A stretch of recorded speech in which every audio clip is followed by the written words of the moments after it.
moving on to talking a little bit about distance learning. So when we talk about distance learning, sometimes called remote learning, remote instruction, it generally takes place when a teacher and student or students, plural, are separated by physical distance. And technology is used to bridge the instructional gap. What's really important is to remember and remind ourselves that it does not eliminate the instructional gap. It merely tries to reduce that gap. So I'm thinking about distance learning. Let's look at just learning in general, right? How do we learn? What part of our body helps us learn? What processes take place in order for us to understand something? Now let's overlay that, not just ourselves, but the children we teach. And then let's think about that developmentally across the lifespan of early childhood, middle school, and high school, and the different needs that students have as they move through those grades. And then let's overlay remote learning on that. It starts to get really, really complicated. And there's a lot about remote learning we don't know, other than we do know that it really is developmentally inappropriate for children, especially young children. And even as we get into working with kids that are adolescents, it really is, we're asking them to engage in a learning style that is just completely developmentally inappropriate for them. And so some of that is us recognizing that there is a limitation there. And so frustrations are going to happen on both ends, both in the instruction and so on the teacher part, and also with the children and adolescents, they're going to experience frustrations as well. One thing to keep in mind is that research has shown that the length of student retention, so how long students are able to retain and recall information, is directly proportional to the method used for teaching. So lecture being the least effective, discussion being about mid-range, and then practice experiential, so learning something and practicing it after, or being in a more engaging type of a method is the most effective. It's important to bear that in mind, especially when we talk about distance learning, because lecture is going to be even less effective when we're talking about distance learning than even and this is for in-person. Research has shown that in-person lecture has all of these different aspects of teaching are related to in-person research. And so we have to understand that the research done on remote education is a little bit different, and I think is still in the process. Okay, so moving into what do we do? So how do we narrow that gap as much as possible? So one thing, develop an understanding of the characteristics and needs of your students. I think sometimes we want to grasp as much information as we can about just remote learning and how to do it, and the newest technology that's out there, and those things are helpful. They definitely help.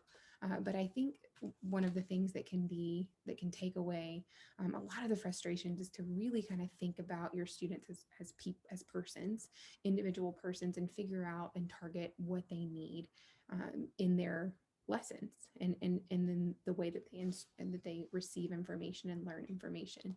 And then add on to that, what do they need in remote learning? Because it's going to be a little bit different. I think it's hard when you're going back and forth from in-person learning to remote learning, and in that back and forth kind of chaotic environment. And so really trying to spend time connecting with your students and getting to know them, I think can help narrow that instructional gap.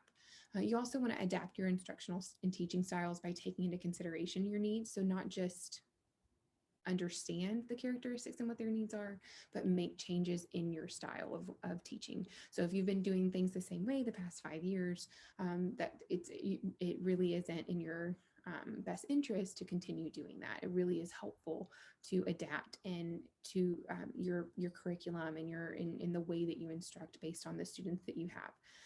Taking the temperature of a class and really kind of gauging their needs. I think that that's a very variable. You can have a set of standards that you normally follow, or instruction topics that you typically cover, but trying to adapt it to basically the personality of the class that you have can be very helpful. Additionally, especially with remote learning, expect, appreciate, and accept the need for flexibility and adaptability.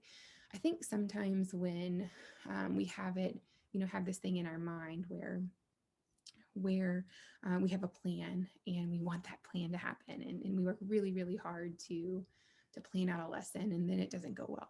We feel like we failed. And I think that It's important to recognize that that's going to happen. We're going to plan things, you're going to plan things, and they aren't going to go so well. But I think it's not really a failure as long as you take that information and use it and integrate it in next week's lesson. So recognize, okay, that didn't go well. Let's do something different. Even if it's in the moment, I think that it's important to be adaptable and adapt even in the moment, not even in a planned way. If you have to plan adapting, it's not really the same thing as it being adaptable. So I think just understanding that we're all kind of feeling our way through it as the children that the students and the adolescents that you're working with, they're also in the same kind of a process. So I think flexibility is probably the most helpful characteristic or quality in teachers right now.